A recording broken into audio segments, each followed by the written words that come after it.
Good.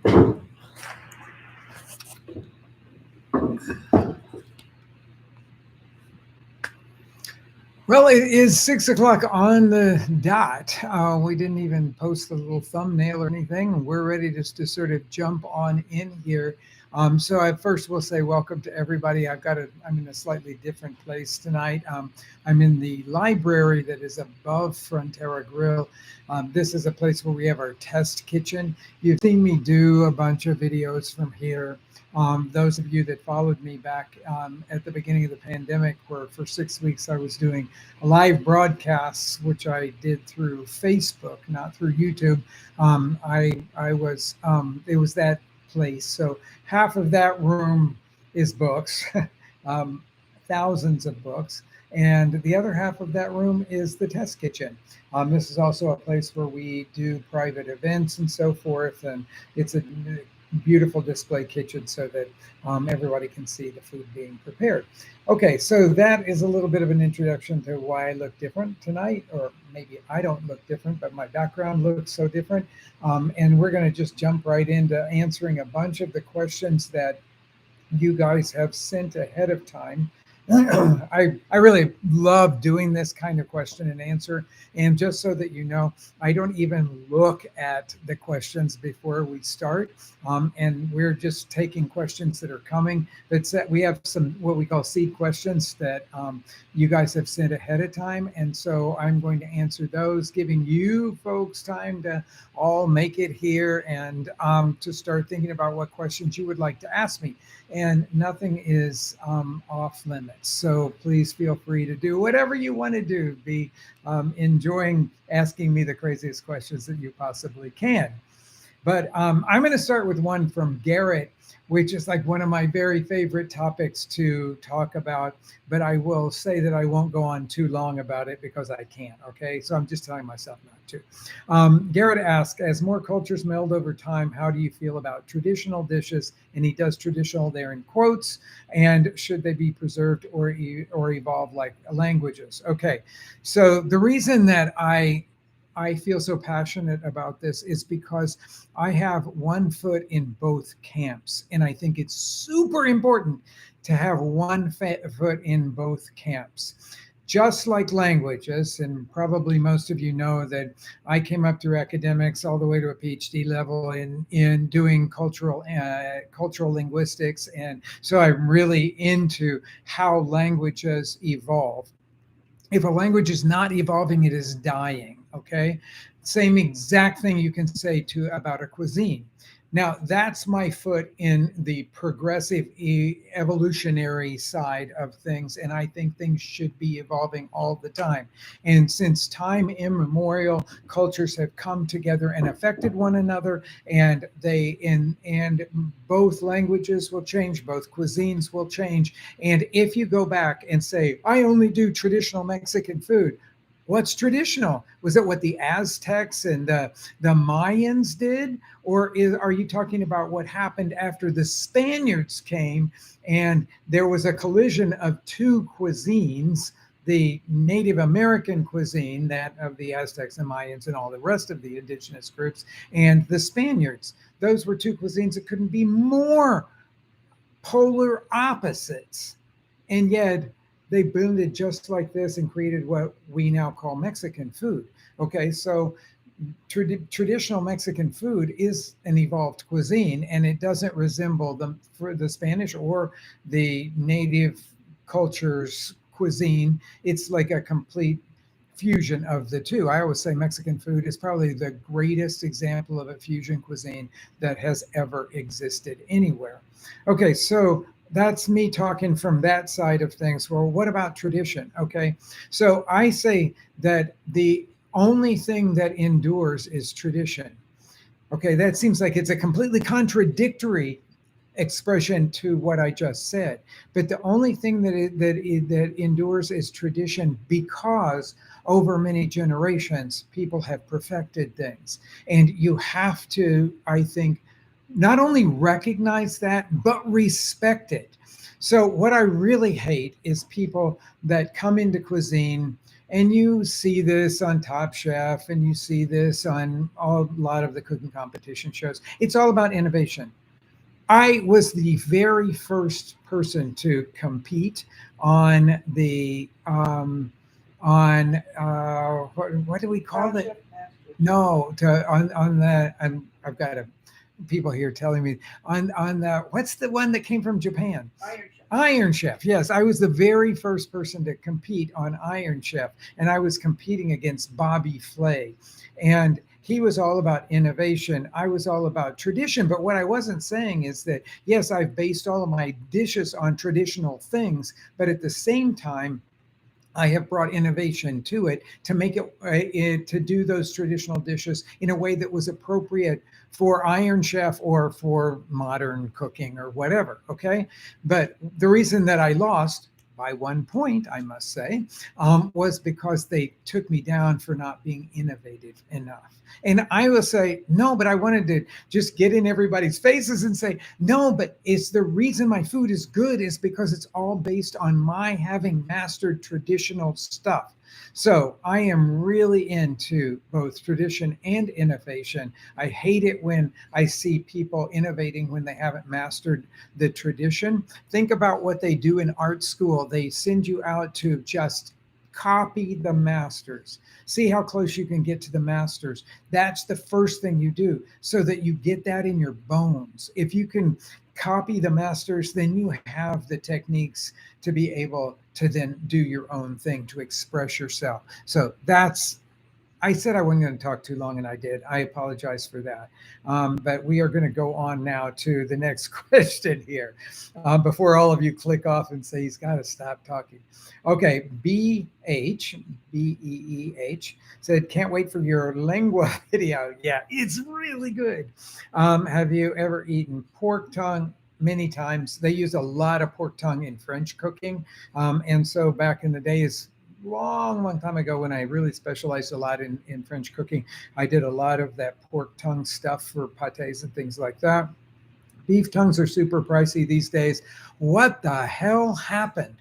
Used to, you could buy a tongue for $5 or something like that. Now they're like $50. All of a sudden, this has happened, and I don't know why it happened, other than tongue is really good. So now it's like skirt steak. It used to be when we opened Frontera Grill 35 years ago, we could buy skirt steak for $2.50 a pound or something, and nobody wanted it. And then all of a sudden, it became a big deal.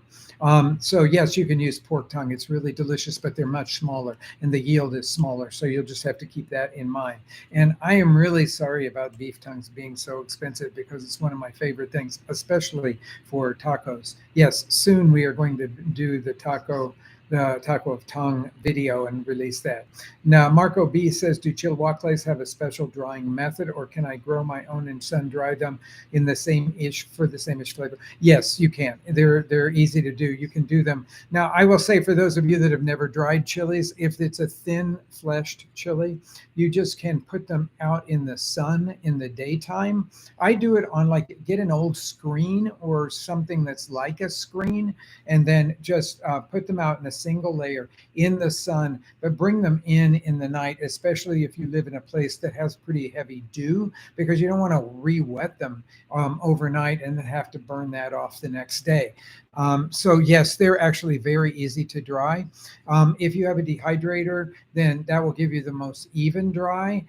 Here we have one farmer that grows chilaquiles for us, and he brings them to us fresh, and we dehydrate them. We do not put them in our dehydrator because it's too small for that. We put them in a convection oven with almost no heat at all, basically, but we want that air circulation, and we leave them there for about 24 hours. Sometimes it takes more like 36 to 48, but usually in 24 hours we can get them to be dried.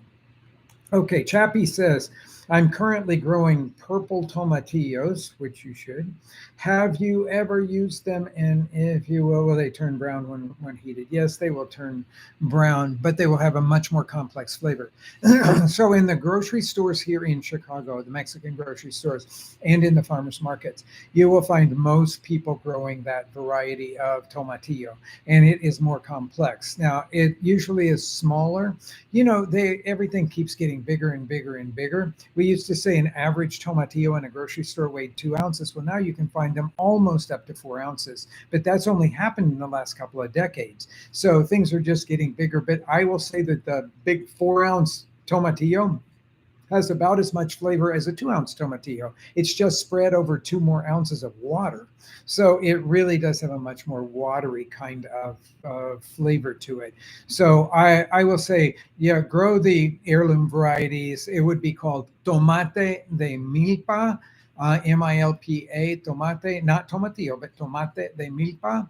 Tomate verde is the words, or the two words in Spanish that go together to describe a tomatillo. It's only way in the far northern part of Mexico, north around Monterrey and around in that area, that you will find them called tomatillo.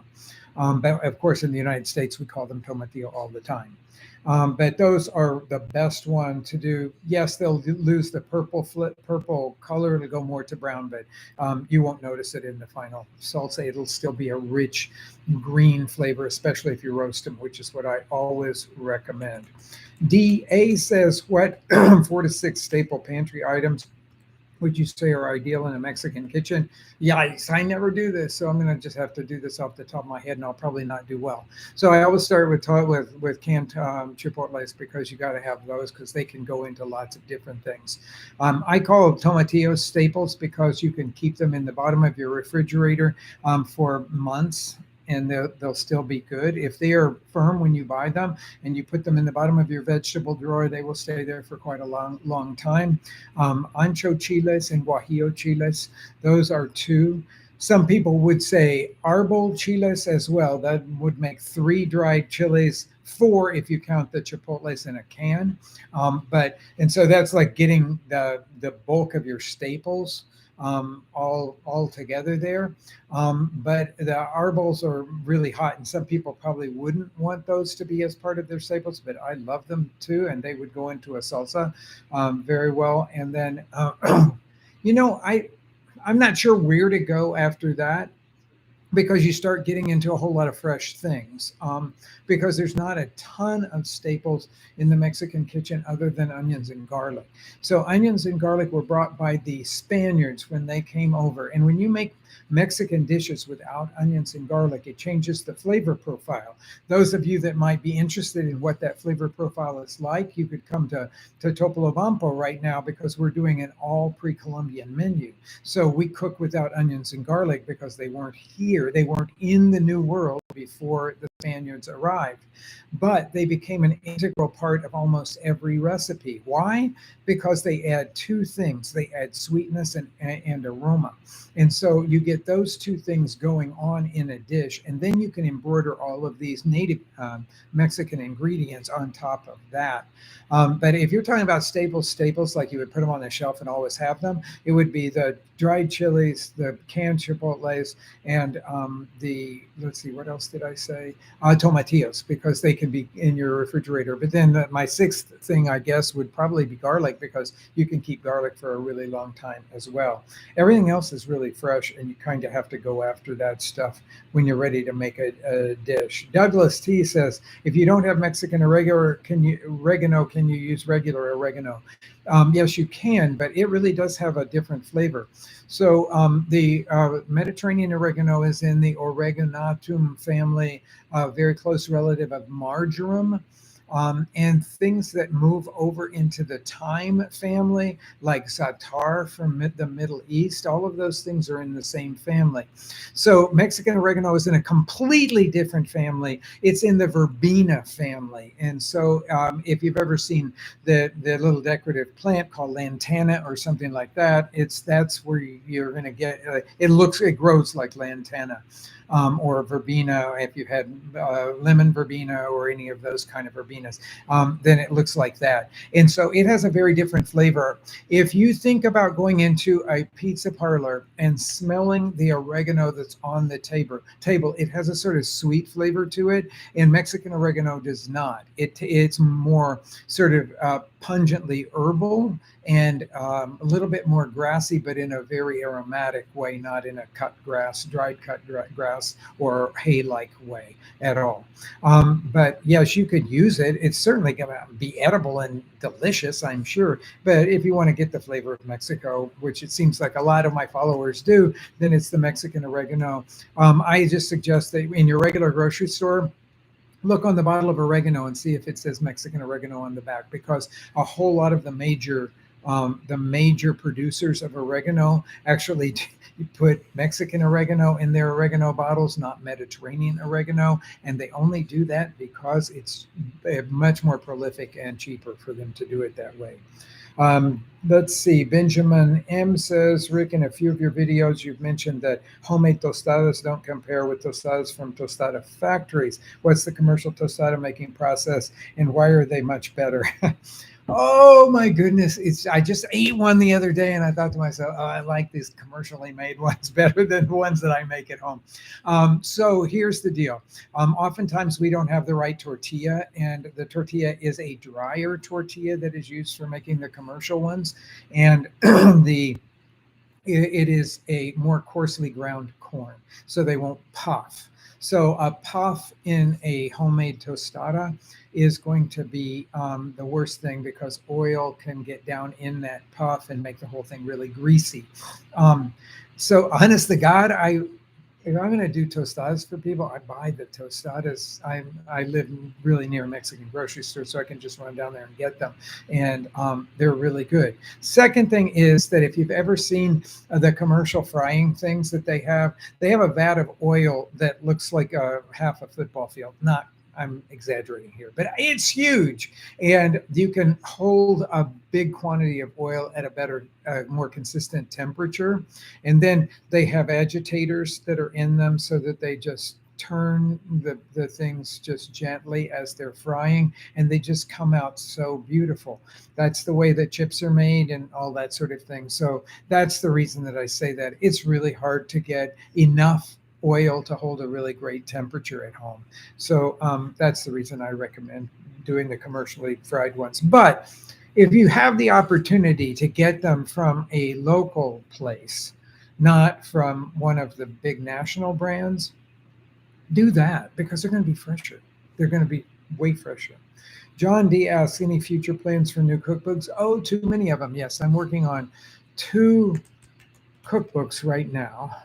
One is going to be called the Taco Manual. So for those of you that love tacos, it's going to be a perfect example of what I was talking about, tradition and innovation, both of those things. I'm going to go through how to capture that really traditional flavor, because in Mexico there's not much innovation going on in the taco world. A little bit here and there, but in the United States, everything's about all the taquerias. Well, I'm exaggerating again, but a whole lot of the new taquerias that come on the scene in the big cities are all doing innovative tacos. Whereas in Mexico, it's like everybody goes, no, we go here for barbacoa, we go here for cochinita pibil, we go over here for sort of like the big grilled fish tacos, or this place for tacos de cazuela, or this place for tacos a la plancha, and all of those. So what I'm going to do in this book, or what I am doing in this book, it's coming to we're in our final stages of it now. But in that book, I am taking you through all the classic styles of taquerias in Mexico that are traditional, that make up the vast majority of taquerias in Mexico, and then telling you how you order, what you order, and that sort of stuff, and then giving you ways to reproduce that kind of food, which is not always the easiest thing to reproduce in a home kitchen, but giving you after many decades now of doing it, what I think is a really legitimate version of it that you could do at home and be right in the ballpark of the traditional stuff. And then, of course, there's innovative stuff, because I like to play around. And when I'm going to invite people over for a bunch of different tacos, I'm going to put a bunch of things out. Yes, I'll do my cochinita pibil, but I'll also do sort of like I just did a charred Brussels sprouts in escabeche.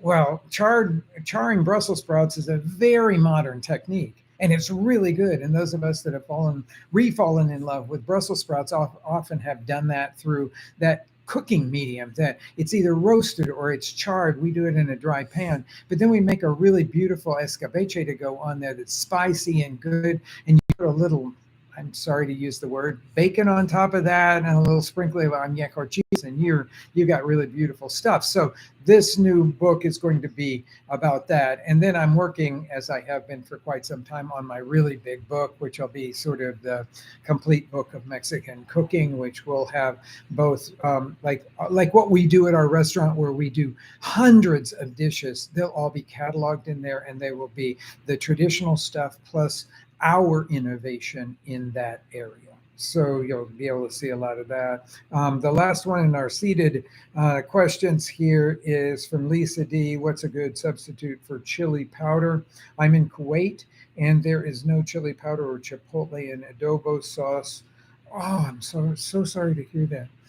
What can I do creatively using an oven or stovetop to fit that Mexican flavor? I have access to cumin and plenty of Asian chilies. So Asian chilies will be your thing.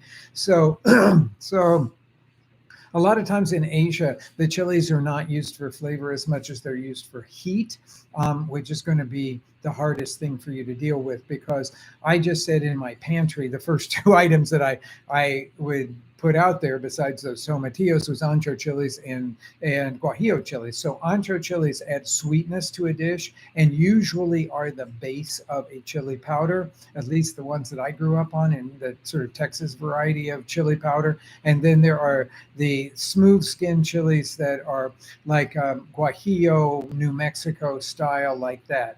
Most of the Asian ones fall into the latter category, but they tend to be hotter. They've selected through the generations for the hotter versions of that. So that's kind of where you're going to be. Toast those and then powder them. You can powder them in a good blender or a spice grinder. I like to do it in a small spice grinder. I have the KitchenAid version of that has a detachable cup so that it can be washed easily. And that's what I tend to work on there. I like to do that. So that would be your powdered chili there. But you can actually make like a guajillo sauce using the same weight of guajillo as you would guajillos in whatever your local chili is, and choose the one that's the least spicy of those. So that's where I would go with that. Now, in terms of turning that into American style chili powder, it's going to be I can't even tell you. I just know that chili powder always has salt, sugar, cumin, and oregano, and a black pepper, 5 things in it. But you can find different varieties of that. Now, I would expect that probably by mail you could get some packages of the dehydrated chipotle flakes. I know they're on Amazon, stuff like that, but maybe you could get somebody to send you something like that. That will really help. But the dehydrated chipotle flakes, or get somebody to send you some cans of the canned chipotle chilies.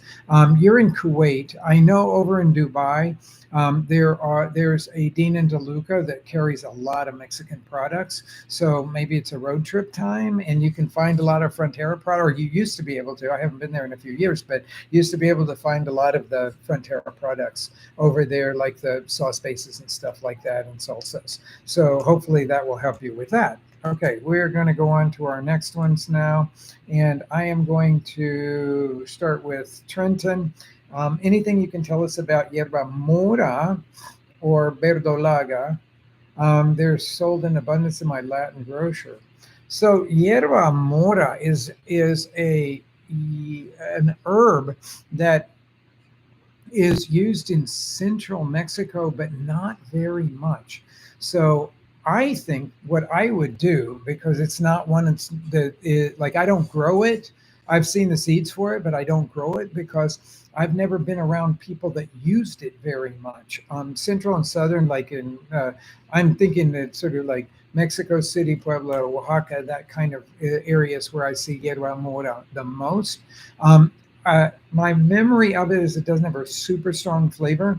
And so it would be a little bit like hierba de conejo that is used, or chipil, that are all used like a lot of times in rice dishes and so forth. So might try that. But what you need to do is talk to the people in that grocery store and see why do they carry it, because somebody there loves that herb and uses it in certain dishes, and they can help you with that kind of information very easily. So that's where I would go on that. The second thing that you asked about was verdolagas, which is one of my very favorite things, and lots of the farmers around here grow it. Okay, so there are, if you get the stuff in the big bunches from Mexico, not from your farmer's market when they tend to be in little tiny bunches, but if you get the big bunches that have come from Mexico and you find them in your Mexican grocery store, then I will tell you that stems are as important as the leaves in that. I cut the really thick stems off of it at the end, but use about that much of each one of them. So 5, 6 inches of it, and that gets stewed together. Now, once they are stewed, and there are tomatillo versions, which are my favorite, and then there are the tomato versions, which are other people's favorite. But you just make a simple roasted tomato sauce or roasted tomatillo sauce, and you add the verdolagas to it. Now, the verdolagas in Mexican cooking are not the delicate salad variety that you find in a lot of American farmers markets, like, and certainly in France, they sell that purslane for salads there, but they're growing a different version. Theirs is more lemony. All verdolagas or all purslane is lemony, but in the little one for salads is even more lemony than the big ones that they sell for cooking in Mexico. But they are super high in iron and really good and delicious.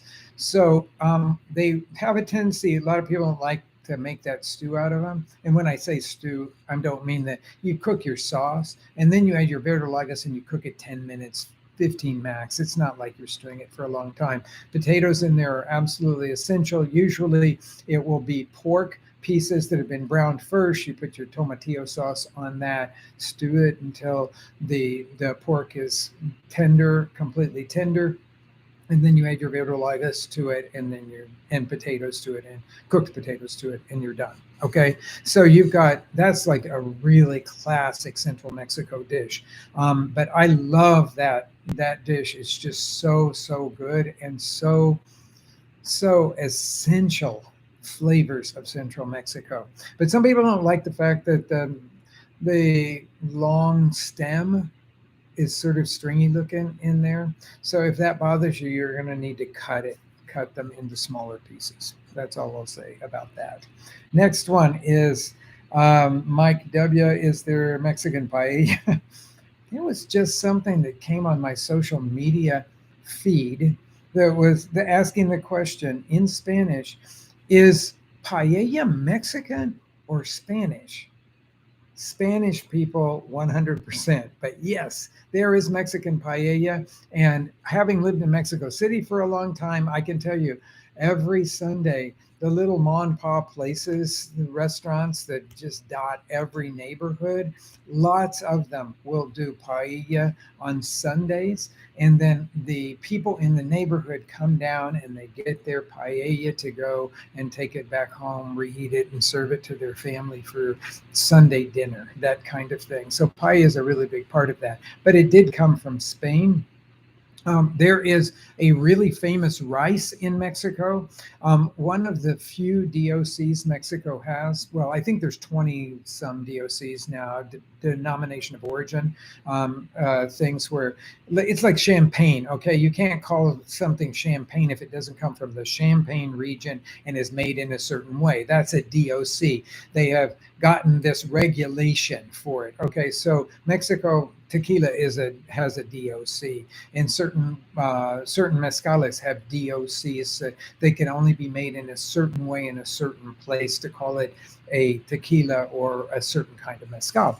So one of the DOCs that Mexico has is for a rice that is grown just south of Mexico City in the state of Morelos. So if you've been to Cuernavaca, south of Mexico City, you're in the state of Morelos, and they grow rice there and have since the late 16th century. And they grow this medium grain rice that is just absolutely wonderful, and that rice makes an absolutely spectacular paella. It is not the bomba rice from Spain, the really short grain rice, but if you kind of think about history of things in Spain, the Iberian Peninsula was ruled over for 7 full centuries by the Arab population that had split from the group that was in Mecca, and they traveled across North Africa, and instead of settling just in Morocco there, they crossed over and they took the whole Iberian Peninsula almost all the way up to the top. And they were used to making couscous. And so their whole idea was everything had to be separate grains, but the kind of rice that they grew in Spain, the indigenous, well, it's really not indigenous, but it's the one that had become endemic there in Spain, was a short grain rice. And if you cook it up, it becomes risotto. But they discovered that if they fried it first, they could cook the exterior of each of those dry grains of rice, and it would cook up light and fluffy. And that was the sort of birth of paella, and which they just called arroz, rice in Spain. Yes, you can get paella valenciana in Valencia and things like that. But when you look on a menu in a restaurant that specializes in what we would call paellas, it will just say arroces at the top of the list. Okay, so it's a very interesting thing. But there is a version of it that is made in Mexico that has all Mexican flavors with chilies in it, and it tends to be made with shrimp and chicken. Maybe some mussels or clams will go into that. But so it sounds fairly classic, but it's tomatoes usually in the base of it and chilies. And so it just has a Mexican kind of flavor. I love this stuff. It's one of the specialties of, like, I tend to open restaurants that specialize in things that I want to eat. And so we have Bar Soteno that does bake to order paellas in a Mexican style. Okay, pardon me. So Helio says, is chamoy ever used as a sauce in savory dishes like with pork, fish, or chicken? Not. Some of the young chefs are starting to branch out that way.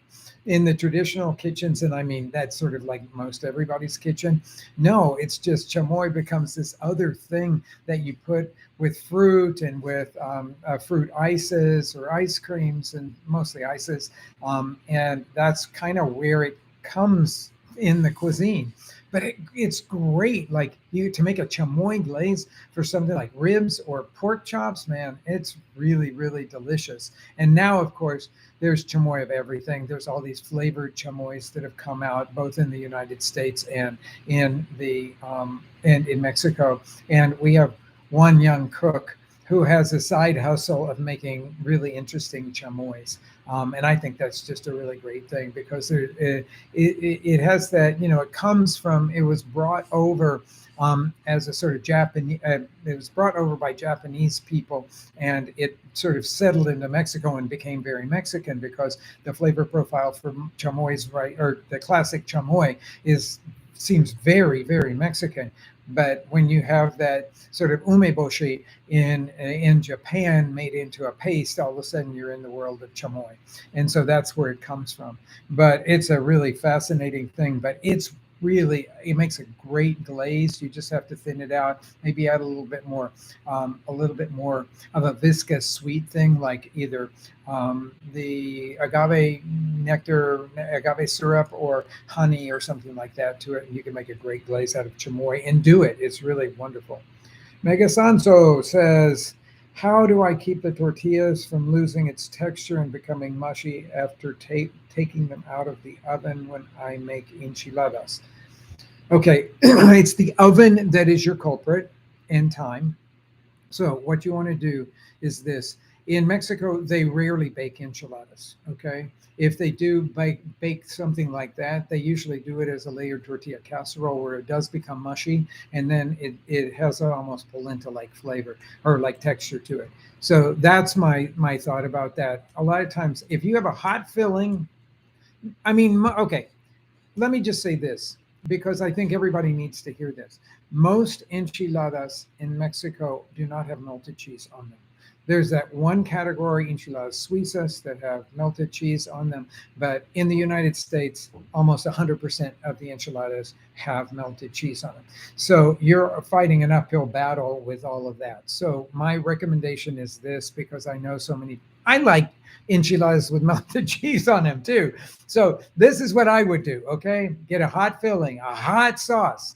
So you got your hot tortillas, put your hot filling in your hot tortillas, roll them up, and then quickly put that really hot sauce on them and the cheese over that. Stick them under a broiler for the least number of minutes that is required for browning that cheese or at least melting that cheese, and then bring them out and serve them right away. A lot of times we'll do them in individual little. I have these little. They look like mini pipe plates, and I love to do enchiladas in that. So everybody's got their own little plate of enchiladas, and I put those into the broiler, and then I bring them out, and we're done. So it's all about having hot everything, so you don't have to leave them in the oven for very long because yes, they will start to fall apart. Adam N says, "What's the best way to handle tortilla distribution if you're having a party?" Oh, it's hard. I try to make homemade tortillas, but it seems like I am standing around the counter for hours, which you would be. So I would say that maybe what you really need to do is to you can do your tortillas a little bit ahead of time, and then use my little technique of if you have a microwave, to just put them like take them by tens or twelves. Take a full size sheet of paper towel and get it wet under the faucet. Wring it out completely. Fold it in half and wrap it around the tortillas. Stick them into a plastic bag and have them there. All lined up so that when you get low on tortillas, you just pop one of those in the microwave for 1 minute, let it sit for 1 minute. That second thing is important, and then put them out for people to enjoy. So make your tortillas ahead of time, and then just reheat them. The paper towel is essential in that because it creates some steam, and it will steam heat the tortillas and won't dry them out. But that 1 minute in the microwave and 1 minute sitting is my standard go-to. I think it works really, really well. Your homemade tortillas will reheat really beautifully that way, and then you don't have to be standing there making the tortillas and taking them right off the griddle because that's a lot of work in it. You don't get a chance to enjoy. I mean, you enjoy seeing people happy, but it's a lot of work while everybody else is enjoying the party. And then you come to the very end and you're hungry and tired. So that's the way I would handle that part of it. And I think it bears repeating because probably not everybody knows this, that it is not considered to be, um, let's see, good form to take the top tortilla. Tell your guests never take the top tortilla. That tortilla is always sacrificed. You take the next tortilla down, or you can pull up 4 or 5 and take one from the center, but you never take the top tortilla. You leave it there and it gets sacrificed. Okay. Okay. Our next question here.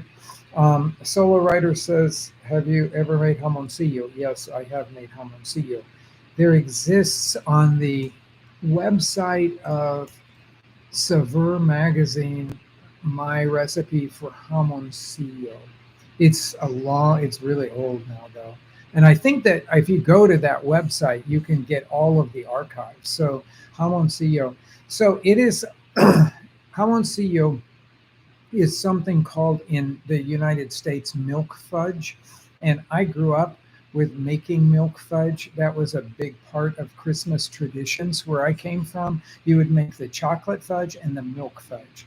The milk fudge is made exactly like old fashioned chocolate fudge, which is basically you boil a sugar syrup to the, I think it's one stage beyond the soft ball stage. So it would be the soft crack stage, I believe, is what that one is called. So it would be in that 240 something degrees Fahrenheit thing. And so you boil in this case, it's milk and sugar that you're working with. And then you go through that really laborious, slow turning as it cools down. So the point of that is to have controlled recrystallization. And if you go into the jamoncillo factories in Puebla, where it's most famous, they have a big pot with an electric device that just stirs very slowly. So I said, well, in my house, I have a KitchenAid mixer. So could I put that KitchenAid mixer on the lowest speed with the paddle and make that work? And I did make it work. But you have to catch it before it completely recrystallizes, or you just have a mess on your hand and you can't do anything with it. So it is controlled recrystallization, which gives you that slightly granular but fudge-like consistency. And that's jamoncillo. Of course, there you can get, there meaning in Mexico, you can get jamoncillo made with pecans and almonds and different, the pine nut jamoncillos are just amazing. So if you go to Mexico City, people go down into the old section of town and go to the Dulceria de Celaya, and they have the most gorgeous jamoncillos that you'll ever see. It's really a cool place. Or along, I think it's, I'm going to say the wrong thing, but I think it's Calle 6 Oriente in Puebla that has all the candy stores on it. If you go to Puebla, just ask for the candy stores and they'll send you, but it's right near the very center of town. But that's a really fun place to go to. And then if the person that asked this solo writer, if you're from northern Mexico, that's the same basic tradition, but presented in a different way, which is there's a place in the Mexico City airport that sells the jamoncillo from Monterrey, or that general area up there, with the fig on the outside of it and the pecans. It's like, that is like my holy grail. I love that stuff. Bernard asked, do you know why there are different variations of capirotada that is made around Easter? So I will say that, okay, capirotada started off as a sort of bread, a dryish bread soup that was all savory. And then that sort of thing fell. So when we talk about bread soups here, we're not talking about something that's brothy. We're talking about something where the bread, stale pieces of bread, usually toasted, absorb all of the broth. So, and then you just eat it that way, and it can have vegetables in it, and it can have onions and garlic and herbs and chilies in it. But that was the old style of capirotada. There were some examples of capirotada, but it was a sweet savory. And then that sweet savory caught on, and the all savory sort of fell out of style. At least that's, I haven't done very much historical research on this at all, but I have seen this happen. I have a lot of old Mexican cookbooks, and I've seen it sort of fall out of fashion and be replaced by something that was savory and sweet. So that means that you cook onions first, and then you make a sweet syrup, and then that goes on the bread, and it soaks up all of that liquid. And then you've got capirotada that has onions and dried fruit and nuts and a sweet syrup, but it starts with onions. And there are still people like one of my chef friends in Mexico City, her family still swears by that recipe. They always start with onions. I think they may even put onions and garlic, but they cook them slow till they're sweet. And then, but they have that other sort of slight savoriness. It's super cool.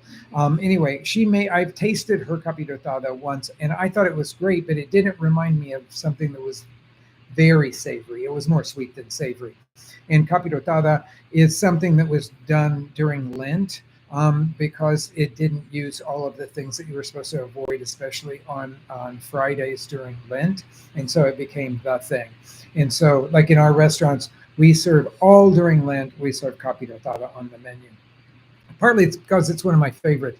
And I came across a recipe 40 some years ago in a book by a woman named Mari Chu.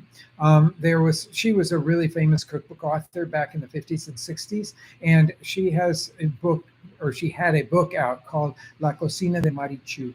And I got that when I first moved to Mexico, and it has really great recipes. And she has an amazing capirotada recipe in there that starts by browning the stale bread in butter. It's like, oh, you're already down a really beautiful road here. So you brown it in butter. Then you make a piloncillo syrup with red wine. And again, there's like, oh, it's just super luxurious. And then you put the dried fruits and the nuts in there. And then it always is served with savory cheese, which is kind of that's a holdover from the savory version of this thing.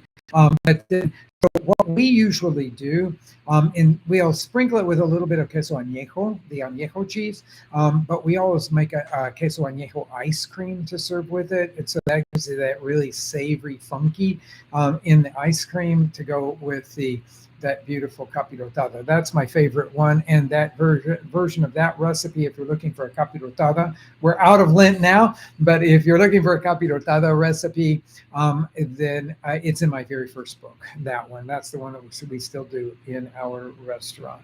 Okay. Greg F., any fun behind the scenes Top Chef Masters stories? Let's see. Ones that I can tell in public here. Let's say, well, probably what you don't know is that it's a legitimate thing. I will say, most reality television isn't real. It's all sort of scripted, and yeah, it's improvisational and stuff like that. But everybody knows that they're going to start here and they're going to end up there. And Top Chef is a really legitimate competition that nobody knows going into it what they're going to be asked to do. So when you are competing, they film the introduction of the challenge. Okay. Now it looks like that immediately they say, go to it. And you run and start collecting whatever it is that you think is the most important thing to collect first, okay? Well, that's not true. They have to make sure we understood the challenge. So they would set us down at a table, and this took anywhere from 5 to 10 minutes. So your mind could be racing for that 5 to 10 minutes while you're trying to listen to them talk to you, but you're also trying to plan which direction you're going to go and what equipment or ingredients you want to get first. But they reread all of the instructions to you, and then they videotape you saying that you understand all of the instructions, so that if you screw it up and you use the wrong stuff, something that's not permitted during that's your problem, because they have you on videotape saying that you understood that. So that is really all it is. It's 5 to 10 minutes, and then you're up and running. And so you get a little bit longer, but 5 to 10 minutes is not enough to really plan. I always tell everybody that's going to compete on a show like that the most important thing is to choose a path and go down that path, because a lot of times what I saw is that some chefs would get halfway down to their goal and they would say, oh, it would be so much better if I would do this. And they switch courses and they can't get to the end because they don't have enough time to do that. So for me, it's many times as I wanted to do something different halfway through, I just said, I'm going to make the very best of what I have, because they always tell you when you've got 3 minutes, something like that. If my memory serves me right, that they always tell you that, okay, 3 minutes. So my goal always was to be completely done with my dish at 3 minutes, because it always took me longer to plate it than I thought. So if I was done 3 minutes early, that would give me plenty of time to present it. And then if I thought the thing was ugly as crap, I had a minute to work on making it look prettier, and so it would be more presentable to the judges. And then I would be able to, when they would say knives down, I could just put it down right in front of them. I was done. And that was one of the hardest things for anybody to learn. It was certainly hard for me to learn, but I kind of messed up my very first one, and I thought, oh my God, 3 minutes. You shouldn't be cooking at 3 minutes. You should be plating at 3 minutes, and stop that. And a lot of the guys that I was working with and women that I was working with, that they would push it right to the very, very end. And that was never to their advantage, I'll tell you. Sylvia R says, what exactly is Baja style Mexican food? Is it more sweet than heat? No, it's not more sweet than heat at all. So it's an emerging cuisine, I will say, because that part of Mexico wasn't very intensely settled. Remember back several decades ago, when they started putting maquiladoras, the finishing factories along the northern border of Mexico, especially where Tijuana is. And all of a sudden, Tijuana went from a small, sort of scuzzy town to, I think, the third largest city in Mexico. And it built that over a very short period of time. Didn't have the infrastructure. Now it has the infrastructure, but it was just an amazing fast growth, because all these people moved from all these different places in Mexico to Tijuana to work in the maquiladoras, because they could get work there.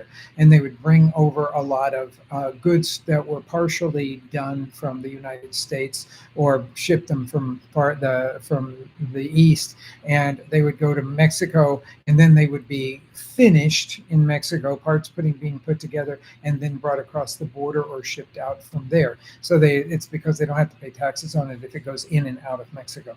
And so that was the reason for that big development, and all of that wealth that came into Tijuana. Tijuana, if you have the old 70s version of Tijuana in your head, that doesn't exist and hasn't for decades now. I mean, Tijuana is one of the most sophisticated, beautiful cities in all of Mexico. And it is so great restaurants, great stuff to look at. The art museum is amazing there. The history museum is amazing there. It's a really beautiful place to go. So if you've got that old 70s, Vietnam War era vision of Tijuana in your head, you got to put that to bed and visit Tijuana and experience what's there. It's really brilliant. Anyway, so I'm going to say that the cuisine is really developing, but what is there just south of Tijuana, and you get this some further down the peninsula as well, but the cuisine is being codified, or is being evolved by a whole bunch of chefs that are in Tijuana, down Rosarito, then down to Ensenada, and over in the Valle de Guadalupe, especially in the Valle de Guadalupe, where the great wineries are. So, 30, 40 years ago, there were 3 or 4 wineries there. Now there's over 200 wineries, and it's like the emerging Napa Valley of Mexico, and it's a super cool place to visit. If you have any desire to go spend a couple days in Tijuana, spend some days down in the Valle de Guadalupe, go to Ensenada. It's amazing seafood in Ensenada. So there's a lot of good stuff to do that. But if I were to define the cuisine, I would say it's not about sauce work the way that Central Mexican cuisine and Oaxacan cuisine is all about the sauces, the moles, and all that. As one of the chefs that made that cuisine really famous and still has places there, but he also has a really good Baja-style restaurant in Mexico City. His name is Jair, and he is and he once said to me, we don't cook with the pyramids on our back. And that's a great description of what that cuisine is like. It's close enough to the United States. It's really influenced by United States style cuisine, and it is got a lot of rusticity about it. So when you think about Baja cuisine, I think about meat cooked over open fires, spicy salsas, but complex salsas and innovative salsas. Lots about fresh seafood, because that Ensenada Bay is one of the biggest bays in, I think, all of the Americas. It's huge, but it has super cold currents that run through there, so it's a great place to grow mussels and oysters and all of that sort of sea urchins. They do cultivated sea urchin in that area. And then, of course, there's the really famous aquaculture place there that does the Pacifico, as it's called, and they do the beautiful striped bass. That's one of the best aquaculture products that are known to man. Anyway, so it's a lot about seafood and cooking over open fires, simpler preparations and things like that. And the taco culture of Tijuana is second to none. My friends in Mexico City will say that there's no way that that could be possible, but I will tell you it is possible. So let's just say that Mexico City and Tijuana are on a par, because they're both really great places to go for tacos. And the taco culture in both places is just amazing. And in other places in Mexico. I don't want to just say that, except Oaxaca. So everybody that goes to Oaxaca thinking they're going to get all these great tacos. There's hardly any taquerias in Oaxaca. It's just not part of the cuisine. The tortilla size and the way they do things in Oaxaca just didn't ever develop that. Okay, Antonio asks, what's the first state in Mexico you'd recommend to visit for food exploration, which kind of comes off of what I just said there. So that's a great way to answer this question. I will say that if you like big cities, Mexico City is the first place I would go, but it's because Mexico City is like New York City. You can find a little bit of everything there, and you can find it done really well, because the amount of money to spend on going out to eat is greater in Mexico City than in little villages, that's for sure. So I love to do Mexico City. I have an apartment in Mexico City, and I have an apartment there because I love to keep up with all of the innovations that are going on in Mexico City. And you will go to Mexico City, go to the restaurants, and you will be blown away. I think it's one of the greatest restaurant towns in North America, for sure. That will surprise a lot of people, but I will say I think it's really true. It's more affordable. Those high-end restaurants. I mean, there's a couple of what we would call international Mexican restaurants that have gotten a lot of acclaim, and the prices to be eaten in those is what you would pay to eat in a 3-star Michelin restaurant anywhere in the world. Okay, so that we get it, and it has international clientele and all that. But that's not all Mexico City has to offer. In fact, sometimes I discourage people from going to places like that, because both of the places that people talk about, Pujol and Quintonil, which are amazingly great restaurants, but they do tend more toward international style cuisine with Mexican flavors, okay? But then you've got lots of other things going on in Mexico City, and it's really easy to find. Eater has Eater 38 for Mexico City that's very reliable, and it'll take you to a variety of different places, so you can go to those. I will say that Mexico City is just a great place to visit because it's very sophisticated. You think it's going to be like when you go to Hong Kong or something, just throngs of people at you all the time, and it's not. It is, yes, it's crowded, but if you stay in a place like Condesa or Roma, where a lot of the great restaurants are, it seems very calm. Of course, you have to go out to the Centro Histórico, the old downtown area, and there will be throngs of people down there. But I love the energy of that as well. So if it's not Mexico City that's going to be on your radar screen, then go to Oaxaca, and Oaxaca just gets better and better. It's the most indigenous side or indigenous perspective on the cuisine. And I think that it's definitely worth going to. Lots of great restaurants. I go there. Well, you can't count COVID, okay? So I'll say I go there every Christmas and have for 30 years, and obviously not during COVID, but I love it, and it just the restaurants just get better and better. We had an absolutely spectacular meal at Pitiona this last Christmas that I haven't stopped thinking about. It was just so good, and Baños, the chef owner there, is just he's doing great stuff, and he's just opened an all wood fired restaurant that's outside of downtown that I can't wait to go to.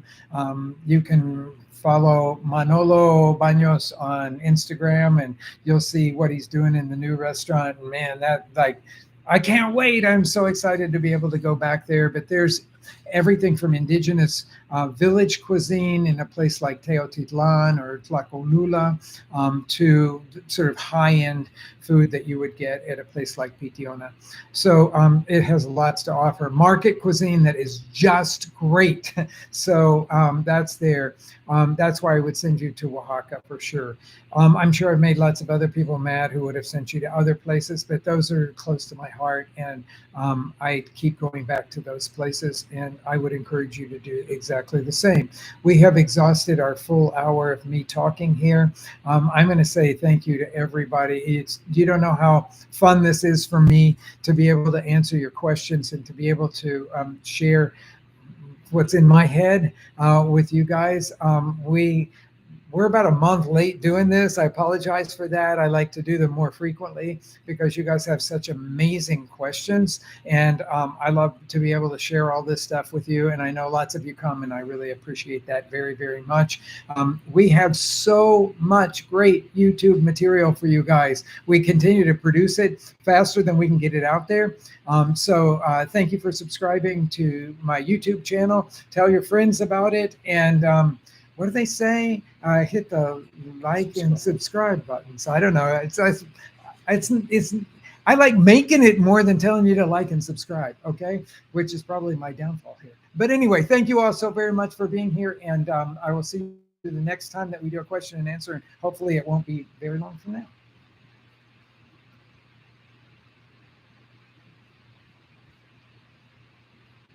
And we're leaving.